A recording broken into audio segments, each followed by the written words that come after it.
महर्षि दयानंद क्या कहता है कि परमात्मा एक स्थान पर कहीं नहीं रहता, वो तो सर्वव्यापक है, कण कण में विद्यमान है, निराकार है, वो किसी एक देशीय नहीं है, एक स्थान पर नहीं रहता। और वेद कहते हो तो एक देशीय है, वहाँ उस ऊपर तीसरे धाम में रहता है और वहां से चल कर आता है।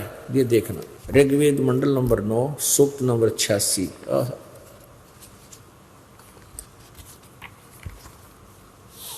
ऋग्वेद मंडल नंबर 9 और सूक्त नंबर 86, इसका 26 नंबर मंत्र में क्या स्पष्ट किया है। यज्ञ करने वाले यजमानों के लिए, यज्ञ माने साधना, अनुष्ठान, अनुष्ठान करने वाले यजमान माने भक्तों के लिए परमात्मा सब रास्तों को सुगम करता हुआ उनके विघ्नों को, संकटों को मर्दन करता है, उनके सब संकटों का नाश करता है और उनको पवित्र करता हुआ और भक्तों को, और अपने रूप को सरल करता हुआ।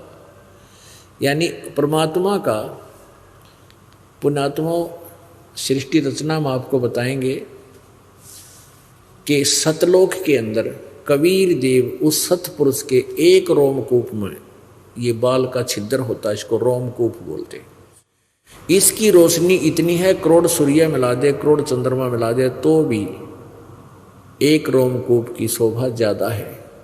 अब इतने तेज युक्त है वो परमात्मा का शरीर सतलोक में, तो हमारी चरम दृष्टि नहीं देख सकती। जैसे उल्लू सूर्य को नहीं देख सकता, ऐसे हमारी चरम दृष्टि उस परमात्मा के ओरिजिनल प्रकाश को, शरीर को नहीं देख सकती, ओरिजिनल प्रकाश शरीर।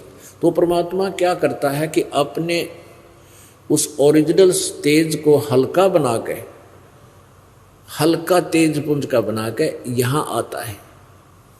अब जैसे बल्ब होता 100 वाट का होया करता है, तो खत्म होता जा रहा है, उसके ऊपर एक पेंट कर दिया करते सफ़ेद सा, दूधिया सा, तो वैसे देखा तो वो आँखों में चुभता था, फिर उसके बाद वो इतना हानिकारक नहीं रहता। ऐसे ही परमात्मा अपने ओरिजिनल शरीर को सरल करके हल्के तेज पुंज का बनाकर यहाँ आता है, तब हमें एक वो ज्ञान देता है। देखो, अपने रूप को सरल करता हुआ वह कांतिमान परमात्मा, यो इन्होंने लिख दिया सर्वज्ञ। कवि कोई सर्वज्ञ हुआ आज तक नहीं, कवि का अर्थ सर्वज्ञ नहीं हो सकता, या तो कवि ये लिखे कविता बनानिया, लेकिन यहाँ देखो कबीर अतो, ये इसको हम कबीर, हम इसको कबीर देव लिख दें यहाँ पर, वो कबीर देव, वो कबीर देव, यानी चाहे ये कवि मान ले, वो कवि साहब, वो कवि भगवान, हम इसको कबीर कहने लगे क्योंकि कबीर देव यो लिखने में कबीर आता है, तो हम इसको कबीर कहने लगे, बड्डी की मात्रा लान लगे, हम इसको कबीर साहब कहने लगे। वो कबीर है और विद्युत के समान क्रीड़ा करता हुआ, विद्युत के समान यानी बिजली की तरह एक सेकंड में आता है और वर्णीय पुरुषों को प्राप्त होता, वर्णीय माने श्रेष्ठ भक्तों को वो प्राप्त होता है, मिलता है। आगे देखो पुण्यात्मा, यहाँ देखो अब 27 में क्या लिखा है, प्रेम की वे सैकड़ों धाराएं। ये तो इन्होंने वैसे ये समझ नहीं सके इसका अर्थ क्या बनता, फिर भी हम यहाँ आते हैं। जो परमात्मा तेज पुंज परमात्मा को विषय करती है, जो परमात्मा विद्युत धूलोक के तीसरे पृष्ठ पर विराजमान है। हमने ये देखना, वो परमात्मा कितने एक स्थान पर बैठा है और वहां से चलकर आता है, वहां से गति करके आता है। यहाँ देखिएगा, अब ये क्लियर करेगा, यहाँ से देखिए वो किस उद्देश्य से आता है। ऋग्वेद मंडल नंबर 9 सूक्त नंबर 82 और मंत्र नंबर 1 में देखें। जो सर्व उत्पादक प्रभु और प्रकाश रूप सद्गुणों की वृष्टि करने वाला और पापों को हरण करने वाला यानी पाप नाशक है, वह राजेव, राजा के समान दर्शनीय है। और ये निराकार बतावें, ये ठेकेदार इसके, और ये समाजी दयानंद। और यो कहते राजा के समान दर्शनीय है, देखने योग्य है, और वह पृथ्वी आदि लोक लोकोत्तरों के चारों ओर शब्दमान हो रहा है। वह वर्णीय पुरुषों को यानी श्रेष्ठ भक्तों को, अच्छी आत्माओं को, जो दृढ़ भक्त हैं, उस जो दृढ़ भक्त है उसको पवित्र करता हुआ, वह वर्णीय पुरुष को, जो श्रेष्ठ यानी अच्छी आत्मा को, जो दृढ़ भक्त है उसको पवित्र करता हुआ प्राप्त होता है, उसको मिलता है। कैसे मिलता है, कितनी शीघ्रता से आता है, किस उद्देश्य से? जिस प्रकार विद्युत यानी आकाशीय बिजली स्नेह वाले स्थानों को आधार बनाकर प्राप्त होता है। जैसे बिजली गिरती है, कल भी आपको बताया था कि जैसे बिजली गिरती है तो पहले कहा करते कि बिजली कांसी की थाली या बेले गिलास पर गिरती है। पहले कांसी धातु के हुआ करते थे ये बेले थाली, तो उनमें बिजली गिरा करती है। हमारी माता दादी कहा करती, भाई बाहर रखी है थाली, इसने अंदर रख दो बिजली पड़ जाएगी, तो उसको अंदर रख दिया करते थे, तो उसका कनेक्शन सीधा ना होया करता उससे। इस प्रकार यहाँ बता रहे हैं वेद भी उस परमात्मा के विषय में कि जिस प्रकार बिजली अपने जहाँ वो जा सकती है, जहाँ गिर सकती है, जिसको योग्य समझती है उसी पर जाकर गिरती है, ऐसे ही परमात्मा अपनी उन प्यारी आत्माओं को मिलता है जिनको वो मिल सकता है, मिलने योग्य होते हैं। आगे देखो ये, और वो एक स्थान पे वहाँ से चलकर आता है, ये देखना है। ऋग्वेद मंडल नंबर 9 सूक्त नंबर 82, आपने ये पहला मंत्र पढ़ लिया। अब दूसरे में लिखा वो किस उद्देश्य से आता है? हे परमात्मन, उपदेश करने की इच्छा से आप, यानी ज्ञान देने के उद्देश्य से महापुरुषों को प्राप्त होते हो, अच्छी आत्माओं को मिलते हो, और आप अत्यंत गतिशील पदार्थ के समान हमारे आध्यात्मिक यज्ञों को प्राप्त होते हो, यानी बहुत तेज स्पीड से आते हो। पहुँचूंगा क्षण एक में जन अपने के काज, और सर्वज्ञ लिख दिया। यो है कबीर वेधस्य, कबीर है ये, कबीर देव हैं आप, कबीर देव हैं, शुद्ध स्वरूप हैं, हमारे पापों को दूर करके हे सोम आप हमको सुख दें। अब ऋग्वेद मंडल नंबर 9 सूक्त नंबर 20 का मंत्र नंबर 1 में स्पष्ट किया है। ऋग्वेद मंडल नंबर 1 सूक्त नंबर 20 मंत्र नंबर 1 में कहा है कि पर कबीर देव वितय अयो हो वारे भी अरसती। वह परमात्मा, यो कबीर देव लिखा कति सीधा, कबीर देव, वह परमात्मा कबीर देव है, वो कबीर साहब है। कौन? जो सबका रक्षक है और विद्वानों की तृप्ति के लिए जो ज्ञान देता है, और सहनशील है, और संपूर्ण दुष्टों को संग्राम में तिरस्कृत करता है। अब वो परमात्मा, वो कबीर परमेश्वर अपने सतलोक से चलकर, मुक्ति धाम से चलकर पृथ्वी लोक पर प्रकट हुए। सन 1398 संवत 1455 ज्येष्ठ उतरते की पूर्णमासी को दिन सुबह ब्रह्म मुहूर्त में बनारस में, काशी में लहर तारा तालाब के अंदर विकसित कमल के फूल पर वो परमात्मा सतलोक से चलकर आकर शिशु रूप धारण किया। वहाँ से जुलाहा दंपति नीरू और नीमा उनको उठा लेगी, वो निसंतान थे। तो परमात्मा फिर जुलाहे का काम करने लगे, क्योंकि आए इसी उद्देश्य से थे, फिर अपना ज्ञान भी प्रचार किया करते थे। तो वो परमात्मा जिस उद्देश्य से आया था वहाँ से अंतर्ध्यान हुए, बनारस से, काशी से परमात्मा मथुरा पहुँचे। एक जिंदा महात्मा का रूप बनाया। जिंदा संत कैसे होते हैं? मुसलमानों में जिंद बोलते हैं उनको, जिंदा महात्मा। एक ओवरकोट पहनते काला सा, एक ओवरकोट बस, और घुटना तो नीचे ताई का लंबा होता है, और एक कच्छा पहनते हैं, और सिर पे एक टोप होता है काला सा, ऊंचे से ऐसे लंबा चौड़ा सा, घना लंबा भी नहीं, चोटे से वाला होता ऊपर को। तो ऐसी वेशभूषा वाले को जिंदा महात्मा कहते हैं। वो मुसलमानों में ज़्यादा होते हैं, मुसलमान धर्म में। तो कबीर परमेश्वर पूर्ण ब्रह्म अपनी प्यारी आत्मा को अपना ज्ञान समझाने के लिए, काल के जाल से निकालने के लिए उस जिंदा महात्मा का रूप बना के, जहाँ धर्मदास जी अपनी क्रिया कर रहा था, नित्य नियम कर रहा था, सुबह की जो वो साधना करता था, उस मथुरा में बैठ के जोड़ के ऊपर, तालाब के ऊपर, उससे 50 फुट की दूरी पर परमात्मा बैठ गए और धर्मदास जी गीता जी को पढ़ रहा था। 7वें अध्याय को वो पढ़ रहा था, परमात्मा ध्यान से सुन रहा था और धीरे धीरे उससे 10 फुट की दूरी पर आकर बैठ गए। किससे? धर्मदास से। धर्मदास जी ने सोचा कि ये मुसलमान संत मेरे इस गीता जी की वाणी से प्रभावित हो रहा है, क्यों ना इसको आज मैं इसी बहाने और पाठ कर दूं। उसने 7वें अध्याय का पूरा पाठ किया, उसके बाद 8वां शुरू कर दिया, 8वें का भी पूरा शुरू कर दिया, पूरा पढ़ दिया।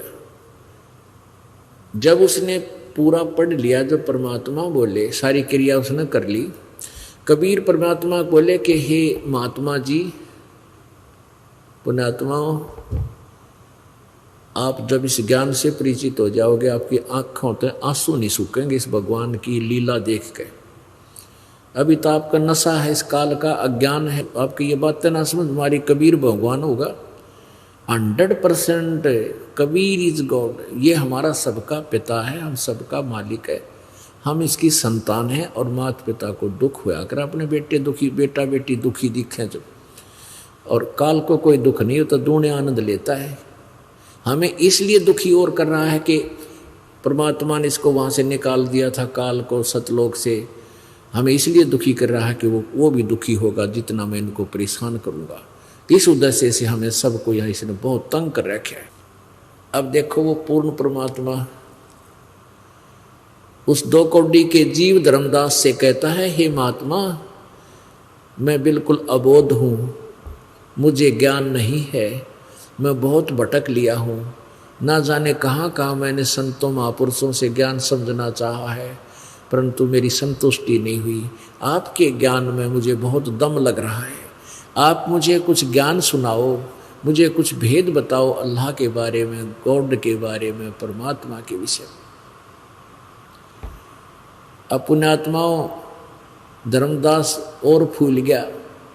महाराज जी कह दिया भगवान ने, हे महाराज जी, हे महात्मा जी, मेरा कल्याण करो। तो धर्मदास जी ने जितने भी वो अटकल सटकल थी अपनी सारी बताने लग गया, कहने लग गया कि मैं राम कृष्ण का जाप करया करूं, विष्णु जी का पुजारी हूँ, शंकर भगवान की भी आरती करता हूँ, शालिग्राम की पूजा करता हूँ और 68 तीर्थ का स्नान करके आऊँगा।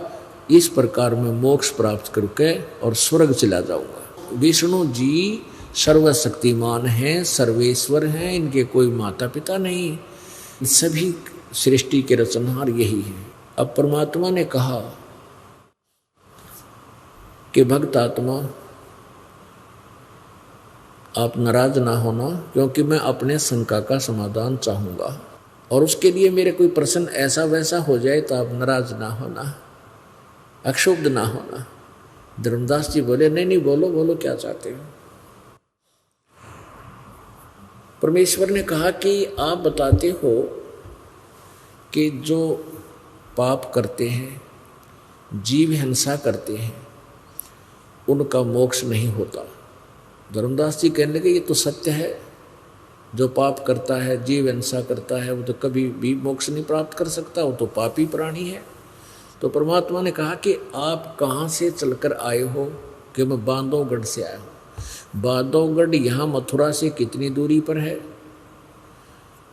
कि लगभग 250-300 कोस, एक कोस लगभग 3 किलोमीटर का होता है, यानी 750-800 किलोमीटर, और पैदल चल के आए हो अकां जी। तो वहां से यहां तक आपने कितने जीव मार दिए पैरों के नीचे। और जिस तालाब से तुम स्नान करके आया है, देख तेरे इस लोटे में पानी जल है, इसमें भी ये जीव घूम रहे हैं बिना गिनती के। और तूने इसमें मल मल कर स्नान किया है, बली आत्मा ना जाने कितने जीव रगड़ रगड़ कर मार डाले, कितना पाप कर दिया, कितनी जीव हिंसा कर दी। और तुम प्रतिदिन जो लीप कर खाना बनाते हो, पहले क्या करते थे, लीपते हैं जैसे आजकल पोचा मार देते हैं, पहले गाय का गोबर और मिट्टी मिलाकर पीली मिट्टी से लीपा करते थे, उसको स्वच्छ बनाते थे और फिर वहाँ खाना बनाते थे। कहते हैं जितने क्षेत्र में तुम ये लीपा पोती करते हो, ये चौका बनाने के लिए, खाना बनाने के लिए, इस क्षेत्र में भी ना जाने कितने जीव तुम मार देता है, तो तेरी मुक्ति कैसे होगी। एक बात बताओ, आप कहते हो मैं गीता जी का पाठ करता हूँ, पाठ के करने मात्र से मोक्ष प्राप्ति नहीं हो सकती। कि जैसे अब परमात्मा ने एक उदाहरण दिया कि धर्मदास एक महात्मा जी, एक किसान था और उसको वृद्ध अवस्था में पुत्र प्राप्ति हुई। जब वो बच्चा 10-12 वर्ष का हो गया तो किसान को चिंता होगी कि तेरी आयु अब कम है और तेरा बालक अभी जवान हुआ नहीं। तो उसने क्या सोचा कि मैं अपना अनुभव लिखकर एक पुस्तक में, एक नोटबुक में लिख देता हूँ और बच्चे को बोल दूंगा कि बेटा तू बड़ा होकर के जब खेती करने लगे, मेरे द्वारा लिखे हुए अनुभव के अनुसार ही करना, तब तुझे अच्छी फसल प्राप्त होगी, तू कामयाब होगा। तो उस किसान ने अपने प्रत्येक क्रॉप का, प्रत्येक फसल का सीजन, उसको बीजने में कितना पहले कैसे संवारना चाहिए खेत को, कितना बीज एक बीघा में, एक एकड़ में कितना बीज डालना है, कौन सी फसल का डालना है, कब फर्स्ट वाटरिंग करनी है, प्रथम सिंचाई कब करनी है, और सारा कुछ लिख दिया। अब वो बालक, वो पिताजी शरीर त्याग गया, वो बड़ा होकर के उस बच्चे को वो कह के चला गया था कि बेटा तू प्रतिदिन मेरे इस अनुभव को पढ़ना, प्रतिदिन इसको पढ़ लेना ताकि तुझे भूल ना लगे, और फिर तू इसमें लिखे अनुसार अपनी खेती करना। तो किसान का बेटा पढ़ तो रहा पिताजी के अनुभव को प्रतिदिन और कर रहा उसके विपरीत, क्या वो सफल होगा? धर्मदास जी कहने लगा नहीं, उसने तो वैसे ही करना होगा जैसे पिताजी ने अपना अनुभव लिखा। तो भले आदमी, गीता जी में अभी आपने 7वां अध्याय पढ़ा, इसमें क्या लिखा है? भक्त त्रिगुणमयी माया, रजगुण ब्रह्मा, सतगुण विष्णु, तमगुण शिव जी के द्वारा, इन्हीं की भक्ति पर जो आश्रित हैं, उनके द्वारा जिनका उनकी बुद्धि हर ली गई है, इनसे ऊपर किसी को नहीं मानते, वो तो राक्षस स्वभाव को धारण किए हुए मनुष्यों में नीच दूषित कर्म करने वाले मूर्ख लिखा है। आप इस विष्णु जी की पूजा कर रहे हो, सतोगुण भगवान की। अब धर्मदास जी को परमात्मा ने थोड़ी डिटेल बताई। पुण्यात्मा, आज आप आजमीन जो पहली बार आए वो ऐसे हैं जैसे धर्मदास जी थे, और धर्मदास जी को परमात्मा पूर्ण ब्रह्म कबीर साहब ने पूरी डिटेल रह रहकर समझाई। जब उसकी मोटी बुद्धि में वह बात समाई, उसके बाद फिर धर्मदास ने कैसे गुण गाए उस परम पिता की, चरणों में पड़ पड़ कर रोया, हे परमात्मा हमारे जैसे दुष्ट आत्माओं को आपने कैसे संभाल लिया, हम तो कति भर में थे, हमने तो कह का भी पता नहीं था परमात्मा, हम तो प्रभु पा करे थे। अब इसी प्रकार आप जी को ये दास रह कर ये रेग मार मारेगा, यू ज्ञान सुनाओगा, तब आपके हृदय में समा होगा कि हम जो कर रहे हैं, जो सुन रहे हैं, ये 100% सत्य है, और तभी आप इस मार्ग पर दृढ़ हो पाओगे। पुण्यात्माओं, ये अवसर दिया परमात्मा ने, ये बार बार टाइम नहीं मिलेगा, ना तो सदा मनुष्य जन्म होया करते, और मनुष्य जन्म हो गया तो ये तत्व ज्ञान नहीं मिलेगा पुण्यात्माओं।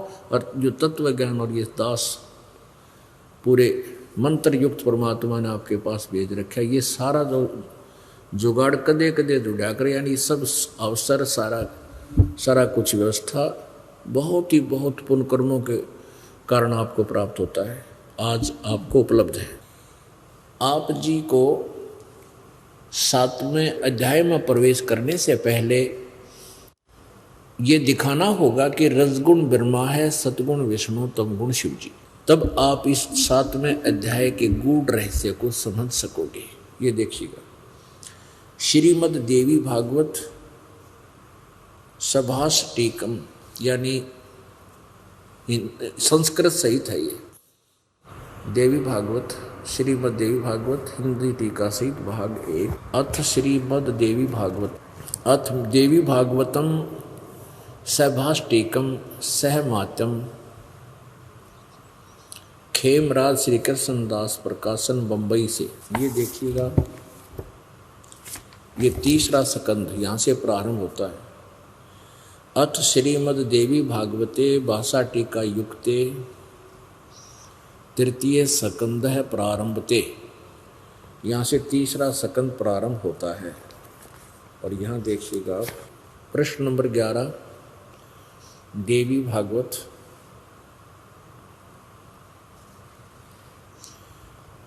तृतीय स्कंध अध्याय नंबर 5 का, और श्लोक नंबर आप देखिएगा यहाँ पर। ये 7वां श्लोक हिंदी पढ़ेंगे हम पहले। 7वां श्लोक अंत हुआ, 8वां यहाँ से प्रारंभ होता है। भगवान शंकर कह रहे हैं अपनी दुर्गा माता को, हे माता, यदि हमारे ऊपर सदा आप दया युक्त हो तो हमको तमोगुण में किस प्रकार प्रदान किया है। या प्रदान तो इन्होंने वैसे अनुवाद करता ना जोड़ दिया, संस्कृत दिखाऊंगा उसमें प्रदान पर दून कुछ नहीं है, कि मुझे किस प्रकार आपने तमोगुण बनाया है, और ब्रह्मा को रजोगुण और हरि यानी विष्णु को सतोगुण। यहाँ देखो संस्कृत 8वां श्लोक यहाँ से प्रारंभ होता है। यदि दया धर्मना न सदा अंबिके कथम अहम विहित च, मैं किस प्रकार बना दिया तमोगुण, मैं तमोगुण क्यों उत्पन्न कर दिया। और कमल जय, कमल से उत्पन्न होने वाला ब्रह्मा, रजोगुण संभव, अब रजोगुण क्यों उत्पन्न कर दिया, क्यों बना दिया। और सुहित क्यों सतोगुण हरि, और विष्णु को आपने सतोगुण क्यों बना दिया। ये भी दुखी है इस बात से कि एक तरफ तो माता दुर्गा, या इनकी माँ है दुर्गा। परमात्मा कबीर जी ने धर्मदास को बताया कि ब्रह्मा विष्णु महेश नासवान है, ये अविनाशी नहीं है। इस बात ने सुनकर अब धर्मदास जी का पारा 100 पे गया, बहुत नाराज हो गया। तो परमात्मा ने कहा, नाराज ना हो महात्मा जी, अपने सदग्रंथ देख ले, देवी भागवत में देख तीसरे स्कंद में क्या लिखा है। ओहो, अब देखो पुण्यात्माओं, या गीता प्रेस गोरखपुर से प्रकाशित श्रीमद् देवी भागवत, गीता प्रेस गोरखपुर,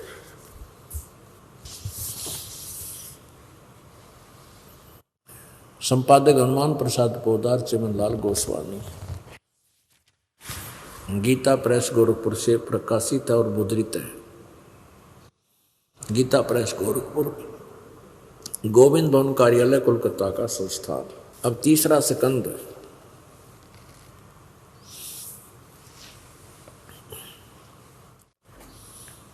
एक 123 पृष्ठ पे।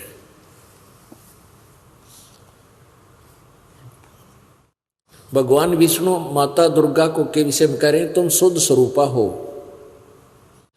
यह संसार तुम्ही से उद्भासित हो रहा है। मैं ब्रह्मा और शंकर हम सभी तुम्हारी कृपा से विद्यमान हैं। हमारा जन्म और मृत्यु, आविर्भाव माने जन्म, तिरोभाव माने मृत्यु हुआ करता है। केवल तुम ही नित्य हो, जगत जननी और प्रकृति और सनातनी देवी हो। भगवान शंकर बोले, देवी यदि महाभाग विष्णु तुम्ही से प्रकट हुए हैं, तुम्ही से जन्मे हैं, तो उनके बाद उत्पन्न होने वाले ब्रह्मा भी तुम्हारे ही बालक हुए। फिर मैं तमोगुणी लीला करने वाला शंकर क्या तुम्हारी संतान नहीं हुआ, अर्थात मुझे भी उत्पन्न करने वाली तुम ही हो।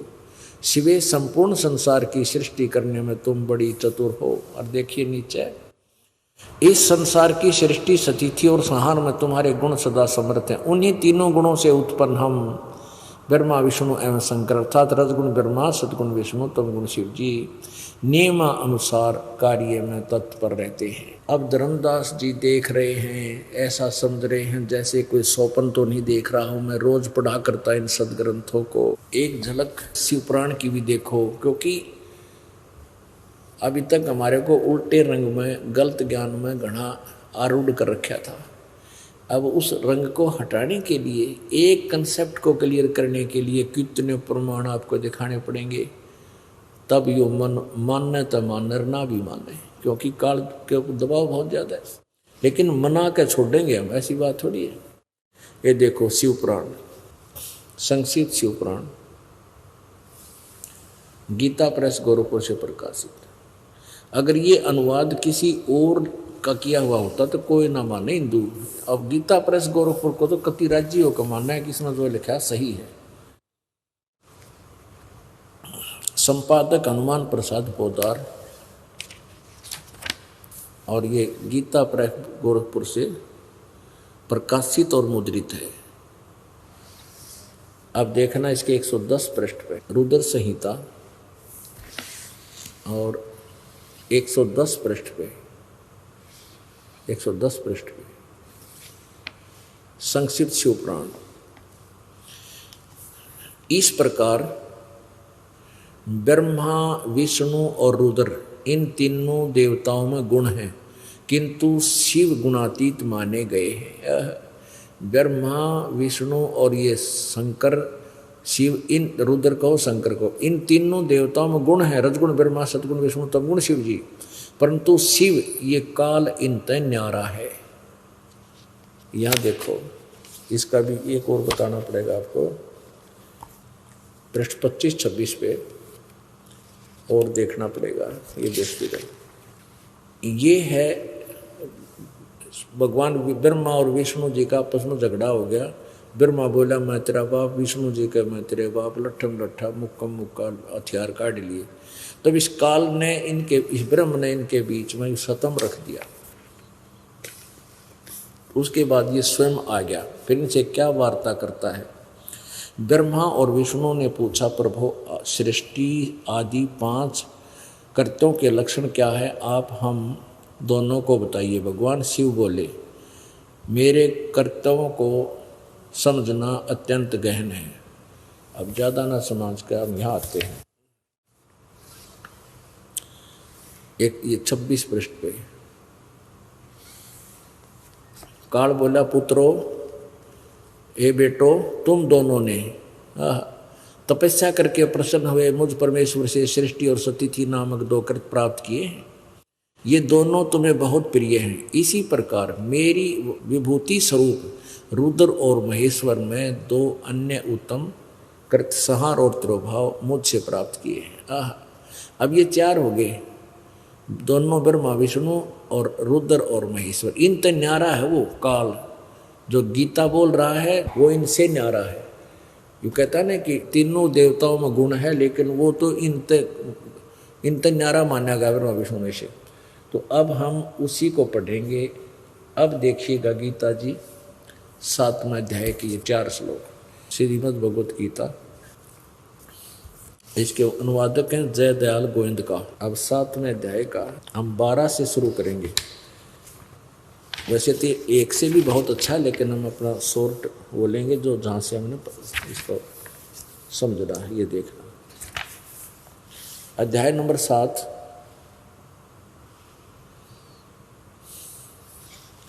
और श्लोक नंबर 12।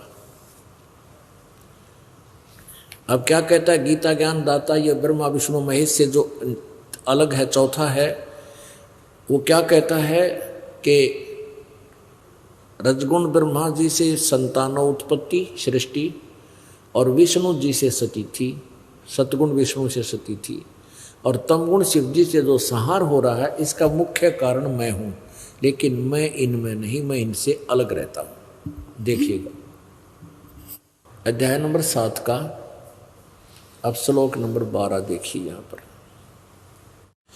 और भी जो सतगुण से उत्पन्न होने वाले भाव हैं यानी सतिथि, और जो रजगुण ब्रह्मा से उत्पन्न होने वाले तथा तमगुण शिवजी से संहार होने वाले जो भाव हैं, उन सब को मुझसे ही होने वाले हैं ऐसा जान, परंतु वास्तव में उनमें मैं और वे मुझ में नहीं है।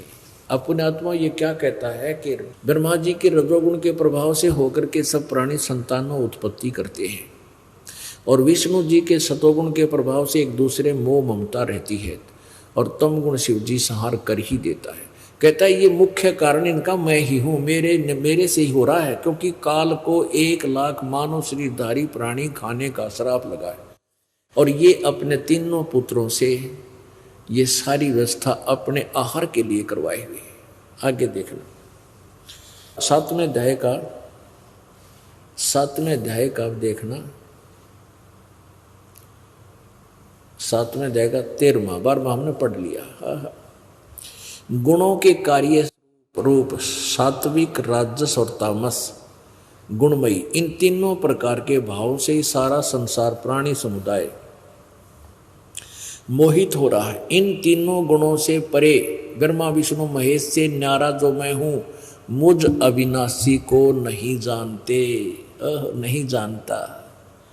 आगे देखना, तोड़ पाट दिया 14 और 15 में कमाल कर दिया। 7वें अध्याय का 14वां श्लोक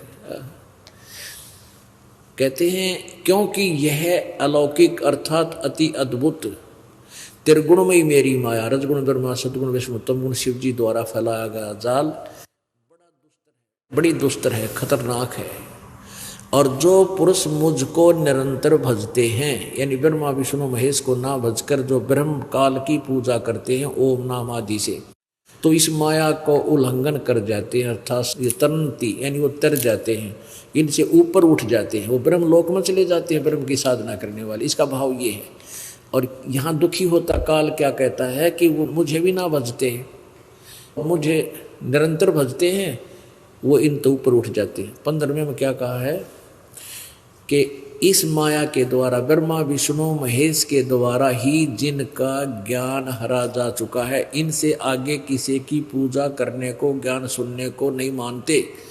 वो असुर स्वभाव को धारण किए हुए मनुष्यों में नीचे और दुष्ट कर्म, दूषित कर्म, निकम्मे कर्म करने वाले मूढ़ यानी मूर्ख मुझको नहीं भजते। अब धर्मदास जी का तो कलेजा पाट गया इस सारे प्रमाण में सुन के। ब्रह्मा विष्णु महेश की पूजा करने वालों को, रजगुण ब्रह्मा सतगुण विष्णु तमगुण शिव जी की पूजा करने वालों को राक्षस स्वभाव को धारण किया, मनुष्यों में नीच दुष्ट कर्म करने वाले मूर्ख, यानी 4 बार लताड़ा है एक ही मंत्र में। परमात्मा ने बताया कि धर्मदास तू दुख न मानना, धैर्य पूर्वक मेरे इस ज्ञान को सुन ले बेटा, मैं तेरे लिए आया हूं। जैसे शिवजी तमोगुण की पूजा की थी रावण ने और के जुल्म किया है, अपनी ही माता को, जगत जननी जिसको दुर्गा का अवतार होती है, ये तीनों की तीनों कहते हैं, उस एक पराई स्त्री को उठा लिया, अपनी माता को उठाकर उसके साथ दुष्कर्म करना चाहा, वो तो मालिक की दया थी, वो सफल नहीं हुआ और अंत में के हुआ राक्षस कहलाया और कुत्ते वाली मौत में रहा। निंदनीय कर्म किया उसने, आज तक भी निंदनीय है वो व्यक्ति। एक भस्मागिरी नाम का एक साधक था, गिरिपुरी सन्यासी, सारे शिवजी के ओगुरनाथ नागा कनपाड़े ये तमोगुण शंकर के उपासक हैं। एक भस्मागिरी नाम का एक साधक था, उसने भगवान शिवजी के कैलाश पर्वत के ऊपर मकान के सामने, महल के सामने ऊपर को पैर नीचे को सिर करके 12 वर्ष तपस्या की। एक दिन पार्वती की प्रार्थना से शंकर जी ने पूछा, मांग भाई भस्मागिरी, क्या मांगता है मेरे से। भस्मागिरी ने कहा, भगवान वचनबद्ध हो जाओ। भगवान शिव ने कहा, ठीक है मैं वचनबद्ध हो गया, मांग ले। क्या मांगे कि आप अपना भस्म कड़ा दे दो। शंकर भगवान जी ने अपने हाथ में एक कड़ा पैर रखा था, और उस कड़े में ऐसी सिद्धि शक्ति थी जिसके सिर पे ऊपर रख के न्यू कह दे भस्म, वो नष्ट हो जाता था, जल जाता था, राख बन जाता था। इस बात से भस्मागिरी परिचित था और उसके मन में के दोष था कि पार्वती बहुत सुंदर है, शंकर जी ने मार कर पार्वती को पत्नी बनाऊंगा। अरे तरह गजब भैया। उसी उद्देश्य से भगवान शंकर ने निकाल कर वो कड़ा दे दिया, अगले भाई कड़ा ले ले तू। उसी समय कहने लगा, ले शंकर हो ले होशियार, अब तुझे मारूंगा। अब आगे आगे तो भगवान और पाछा पाछा पुजारी दोनों स्पीड खींच रहे। पुण्यात्माओं, परमात्मा बोले धर्मदास, यदि ये शंकर भगवान अविनाशी होता तो भस्मागिरी से डर कर नहीं भागता, उसका के बिगाड़ा हो भस्म कड़ा, खड़ा हो जाता, काजा क्या करेगा। फिर वो गंढत नाच नचा के पार्वती रूप बना के भगवान ने आकर वो मारा, तो भगवान शंकर का कालजा ठंडा हुआ। जब उसका दिल डटा, नहीं तो भाग रहा था फुल स्पीड से। तो पुण्यात्माओं, ये कथा हम पढ़ा करते पर मन में कदे नहीं आ करती, भगवान भाग क्यों लिया। ये शंकर जब समर्थ था, अविनाशी था, तो भागने की जरूरत थी इसने। और वो भस्मागिरी से भस्मा असुर कहलाया, भस्मासुर। और ब्रह्मा जी की रजगुण ब्रह्मा की उपासना की थी। हिरण्यकशिपु ने अपने पुत्र का, प्रहलाद का शत्रु हो गया और कितना दुख दिया उस बालक को।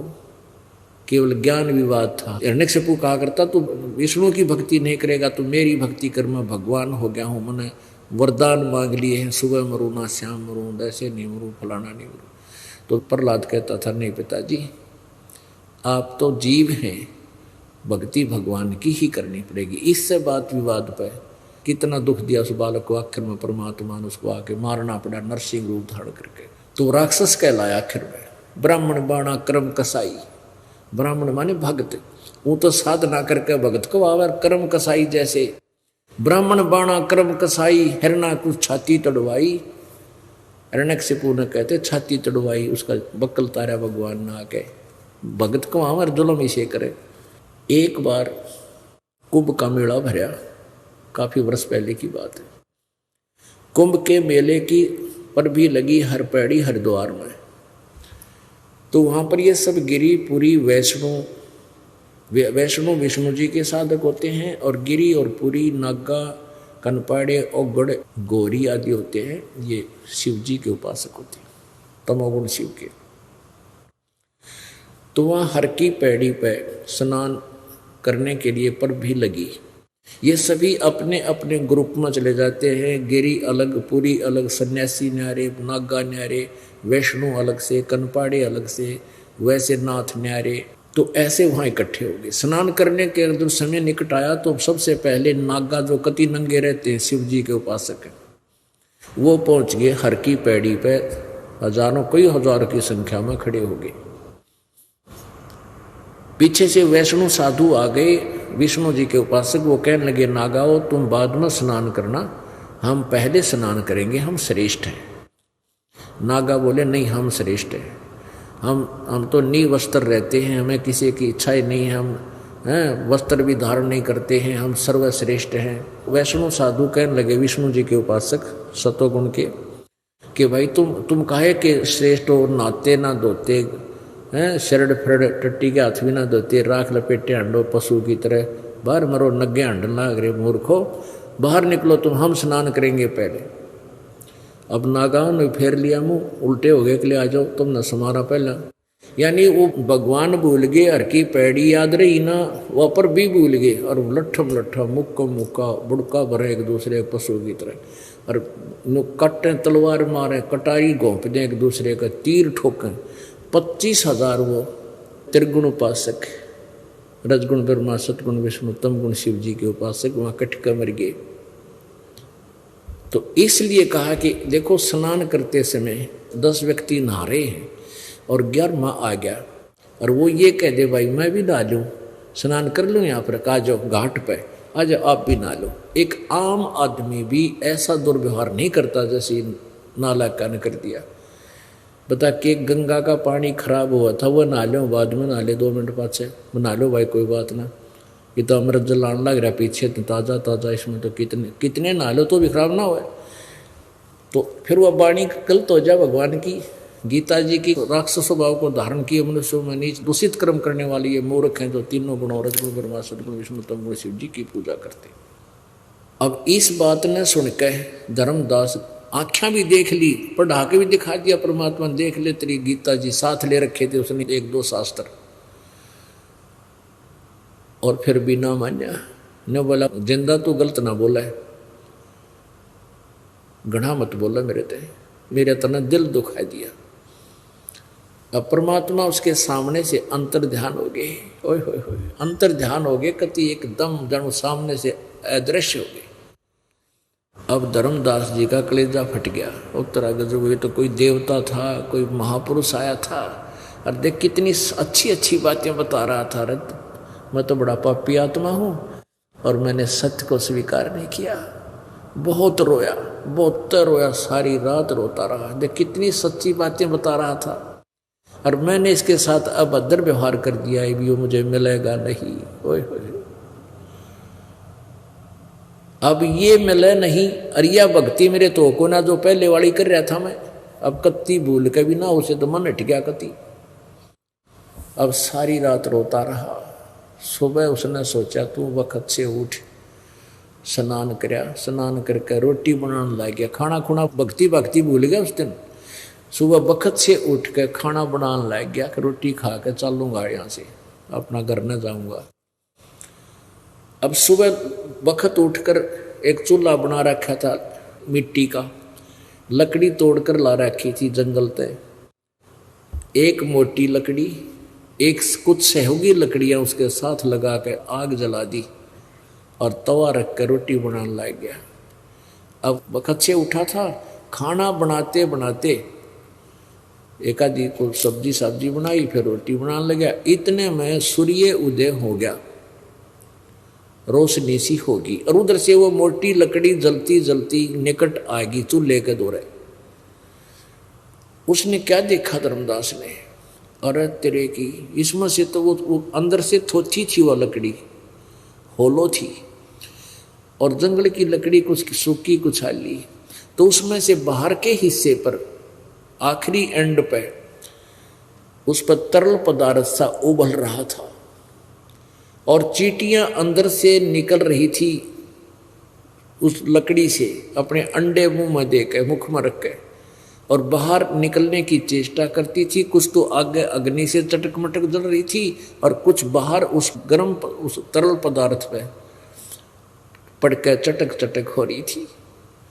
एकदम धर्मदास के शरीर में सन्नाटा सा छा गया।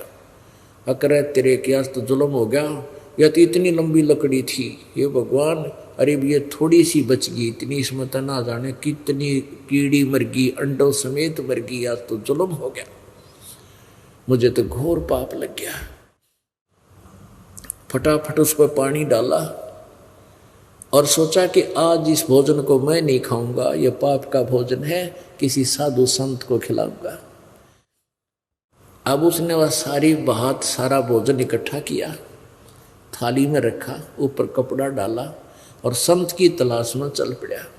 वही परमात्मा सामने बैठ के जाकर दूसरा रूप बना करके एक वृक्ष के नीचे बैठे नजर आए। साधु संत जैसे हम साधु मानते हैं, लाल कपड़े हो, बड़ी बड़ी दाढ़ी हो, ऊपर जटा हो, लाल कपड़े पहन रखे हो, चमटा गाड़ रखा हो, हम उसने संत मानते थे। इसी वेशभूषा में परमात्मा सामने विराजमान हो गए। अब धर्मदास जी की दृष्टि पड़ी तो देखा कि संत बैठे हैं, तो लो खाना खिला देता हूँ। जाके कहा महात्मा जी भोजन पालो। परमात्मा ने कहा हाँ धर्मदास जी, ला भाई भूख लग रही है, रख दे। अब धर्मदास ने सोचा ये मुझे जानता कैसे है, फिर भी वो बात अवॉइड कर दी कि देख लिया होगा कहीं पर, मैं बहुत भंडारे करता हूँ और भंडारे भी आए होंगे कहीं। अब परमात्मा के सामने वो थाली रख दी, सारा भोजन रख दिया। अब कबीर परमेश्वर जी ने क्या किया, अपने पास एक करमंडल रखा था, पानी का लोटा, उसमें से जल लिया और कुछ मंत्र से बोले और पानी के छींटे उन भोजन पर मार दिए। उस सारे भोजन की चींटी बन गई और सारी थाली काली हो गई, अंडे मुंह में लेकर वह सारी बाहर निकलने की चेष्टा करने लगी। तब परमात्मा उसी स्वरूप में जिंदा वाले में परिवर्तित हो गए और कहा, धर्मदास तू क्या कह रहा था, जो हिंसा करते हैं वो पापी होते हैं, तेरे से पापी तो इस पृथ्वी पर कोई नहीं है। तू ये पाप का भोजन मुझे खिलाने आया था। जब सामने देखा कि तो वह महात्मा है जो कल मिला था, चरण पकड़ लिए और पैर पकड़ कर रोआ बुरी तरह, भगवान मेरा माफ़ कर दो, मैं पापी आत्मा हूँ। हे परमात्मा मेरा दोष नहीं, हमने वो गलत ज्ञान गढ़ा सुन रखा प्रभु, इसलिए आख्या देखकर भी मेरी आत्मा नहीं मान रही थी, मैं दुष्ट आत्मा हूँ, मुझे और ज्ञान सुना दो। तो परमात्मा कहता है और ज्ञान सुन ले, सुनाऊंगा। बोलो सतगुरुदेव। परम पिता परमात्मा पूर्ण ब्रह्म परम अक्षर ब्रह्म कबीर देव कबीर साहिब की असीम कृपा से आप जी को ये सत्संग उपलब्ध हुआ।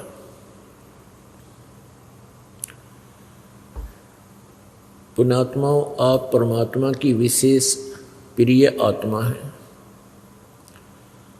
आपके ऊपर एक विशेष रजा है परमात्मा की कि आपको इस कलयुग में जन्म मनुष्य का मिला और ये बिचली पीढ़ी का समय, अब ये भक्ति काल है, भक्ति का समय है और इस समय की इंतजार परमात्मा ने 3 युग तक की।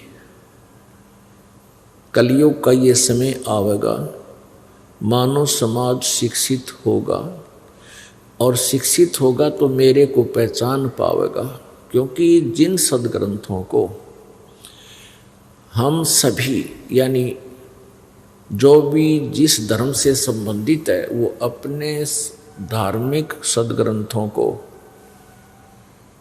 सत्य मानता है, परमात्मा ने विशेष रजा की है पवित्र हिंदू समाज के ऊपर, इन पुण्यात्माओं पर, कि ये अपने वेदों गीता और पुराणों को सत्य मानते हैं। परमेश्वर ने 600 वर्ष पहले वही ज्ञान जो गीता वेदों और पुराणों में था लिखा था, वही अपनी सिंपल भाषा में, साधारण भाषा में, सिंपल लैंग्वेज में कबीर वाणी के द्वारा लोकोक्तियों के माध्यम से, शब्दों दोहावलियों के माध्यम से 600 वर्ष पहले अपनी प्यारी आत्मा धर्मदास जी से लिपिबद्ध करवा दिया था। अभी तक उस अमृत वचनों को, अमृत वाणी को इन नकली ऋषियों, महर्षियों और इन कलियुगी ब्राह्मणों ने ये कहकर हमसे दूर रखा कि कबीर तो अशिक्षित था, वो अक्षर ज्ञान नहीं था, संस्कृत भाषा नहीं जानता था, इसलिए ब्रह्मा विष्णु महेश आदि की वो निंदा करता है और वो वेदों और गीता और पुराणों के बारे में कुछ नहीं जानता, उसकी बातों में मत आना। तो अभी तक ये दाव इन नकलियों का लगा रहा। हम यही सोचते रहे कि कबीर तो अशिक्षित था, कबीर जी को संस्कृत आती नहीं थी, इसलिए वो वेदों और गीता और पुराणों को तो नहीं समझ सका होगा। इसलिए हमने उस परमात्मा को केवल एक सिंपल कवि मानकर, एक साधारण सा कवि मानकर उनके चैप्टर को क्लोज कर दिया था और रद्दी की टोकरी में डाल दिया था। और हमने नकलियों की, संतों, ऋषियों, गुरुओं की, इन अज्ञानियों की थ्योरी को, अज्ञानियों के इस ज्ञान को हमने सच्चा मानकर उनके अनुभव की पुस्तकों को पढ़ना शुरू कर दिया था। और उसके बाद हम कहाँ आ टिके थे? जय गणेश देवा, माता थारी पार्वती, पिता महादेवा। हनुमान चालीसा पाकर टिक गए थे। हम उस यथार्थ ज्ञान से हटकर दंत कथाओं से बनाकर किसी भी देव की स्तुति उसी को हम आप गान लाएंगे, जिस कारण से हम परमात्मा के लाभ से घने दूर हो गए। परमात्मा से मिलने वाले लाभ से हम कोसों दूर हो गए, क्योंकि परमात्मा से लाभ प्राप्त करने की विधि हमारे पास रही नहीं, जिस कारण से हम नास्तिक होते चले गए, विकारी हो गए। कोई गुट्टी लाने लग गया, कोई बीड़ी तम्बाकू पीने लग गया, कोई चोरी करके सेठ बनना चाहा था, 2 नंबर के काम करने लग गए, कोई किसी प्रकार से अपने कर्म बिगाड़ने लग गया। प्रत्येक व्यक्ति चाहता है, जानता है कि परमात्मा कोई प्रबल शक्ति है और वो जो सुख देगा वो कोई नहीं दे सकता। इसलिए परमात्मा से लाभ लेने के लिए हम संतों, गुरुओं, ब्राह्मणों, ऋषियों, मंडलेश्वरों के पास गए, और उन कर्महीनों को ज्ञान था ही नहीं, उन्होंने हमें सारी उल्टी पढ़ाई पढ़ा दी। कल आप प्रसंग सुन रहे थे, धर्मदास जी को परमात्मा समझा रहे थे कि ये तीनों गुण, रजगुण ब्रह्मा, सदगुण विष्णु, तमगुण शिव जी, इनकी पूजा करना व्यर्थ है। गीता जी अध्याय नंबर 7 के श्लोक नंबर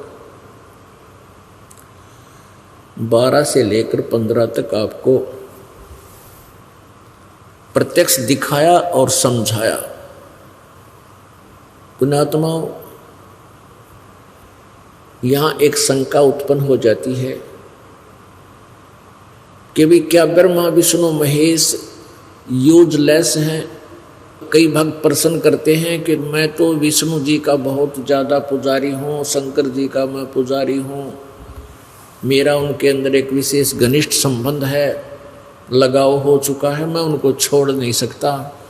और आपके गुरुजी विष्णु जी को छोड़ने के लिए कहते हैं, यानी देवताओं की पूजा नहीं करनी। पुण्यात्माओं, जब तक आप इस दास के पूरे ज्ञान को नहीं समझोगे, एक आंशिक वचन कहीं से सुन भी लिया, थोड़ा बहुत कोई कथा चल रही है, उससे में प्रमाण ना दे पाते हैं, तो उसी से आप ये समझ लेते हो कि रामपाल तो ब्रह्मा विष्णु महेश, विष्णु और शंकर आदि भगवानों से दूर करना चाहता है। नहीं, परमात्मा की वाणी है, तीनों देवा दिल में बसे, ब्रह्मा विष्णु महेश, प्रथम इनकी वंदना फिर सुन सतगुरु उपदेश। हम पहला मंत्र जो आपको देते हैं, इन्हीं की मजदूरी का देते हैं, इनकी पूजा नहीं है वो। या फिर भ्रमित हो जाते हैं कि अभी एक तरफ तो गुरुजी कहते हैं ये पूजा के योग नहीं है, इनकी पूजा नहीं करनी चाहिए, पूजा केवल एक परमात्मा की करनी चाहिए, पूर्ण ब्रह्म की। इधर से प्रारंभ में मंत्र इनकी भी जाप दिए जाते हैं। पुण्यात्माओं, एक तो होती है पूजा, एक होता है सत्कार। पूजा और सत्कार में बहुत अंतर होता है, क्योंकि ब्रह्मा विष्णु महेश हमारे हमारे एक परिवार समझो, इसके अभिन्न अंग हैं, और इन अंगों से हम दूर नहीं हो सकते और न ही इनको दूर किया जा सकता। अब जैसे पूजा और सत्कार में कितना अंतर होता है। कोई भी बड़ा बुजुर्ग आदरणीय पुरुष है, आदर और पूजा में बहुत अंतर है। जैसे एक पतिव्रता लड़की होती है, वो सत्कार तो सभी का करती है, आदर सभी का करती है। जैसे जेठ है तो जेठ के नाते से उनको आदर सत्कार करती है, जेठानी को भी सत्कार करती है, आदर करती है। सास और ससुर का भी वो पूरा सत्कार करती है, आदर करती है, उनसे बहुत अच्छा स्नेह दिखाती है। और देवर और देवरानी से भी, ननंद से, यानी सभी से वो बहुत ही अच्छा व्यवहार करती है। पतिव्रता का अर्थ केवल इतना ही नहीं होता कि वो अपने पति से ही संबंधित है, वो तो एक नेक बेटी बहन का प्रथम कर्तव्य होता है। फिर उसके बाद परिवार के अंदर कलह मचा देना भी पतिव्रता पद से गिरना ही होता है। जैसे मान ले किसी और दूसरे को आदर सत्कार नहीं देवे तो घर में झगड़ा ही बढ़ता है, मनमुटाव चलते हो जाते हैं। तो सत्कार तो वो सभी का, आदर सभी का करती है यथोचित, लेकिन पूजा अपने पति की ही करती है। और जब वो अलग हो जाते हैं, जेठ देवर से अलग होते हैं, तो उसमें वो अपने प्रत्येक आइटम जो उसके हिस्से आया है सारे उठा के अपने पति वाले घर में रख लेगी। फिर उसका किसी से मतलब नहीं, ना जेठ से ना जेठानी से, ना देवर से ना देवरानी से, यानी अपना एक चम्मच भी ना छोड़ देवा। अपने पति में उसका इतना लगाव होता है। वो पूजा अपने पति की करती है, समर्पित अपने पति पर होती है, लेकिन परिवार में सबके साथ वो आदर के साथ सबका सत्कार करती। ऐसे ही हम एक इस काल के लोक में हमारा एक परिवार है, ब्रह्मा विष्णु महेश भी हमारे अंग हैं, और हमारा पति, हमारा स्वामी, हमारा मालिक वो परम अक्षर ब्रह्म कबीर देव है। हम पूजा तो करते हैं उस परमात्मा की, वो हमारा पति है, स्वामी है, मालिक है, प्रभु है, और लेकिन यहाँ ब्रह्मा विष्णु महेश भी हमारे देवर जेठ समझ लो, यानी हमसे इनका अभिन्न संबंध है। तो ये इनसे हम इनका अनादर नहीं बताया परमात्मा कबीर जी ने, या इस दास ने भी कभी ऐसा नहीं कहा। लेकिन जब हम इनसे न्यारे होंगे, जब हम इनसे अलग होंगे, सतलोक अपने घर में जाएंगे, अपने पति के साथ जाएंगे, तो फिर हम यहाँ नहीं अपनी चम्मच भी छोड़ दें, यानी अपनी सारी कमाई को साथ ले जाएंगे और इनसे हमारा कोई लिंक नहीं रहेगा।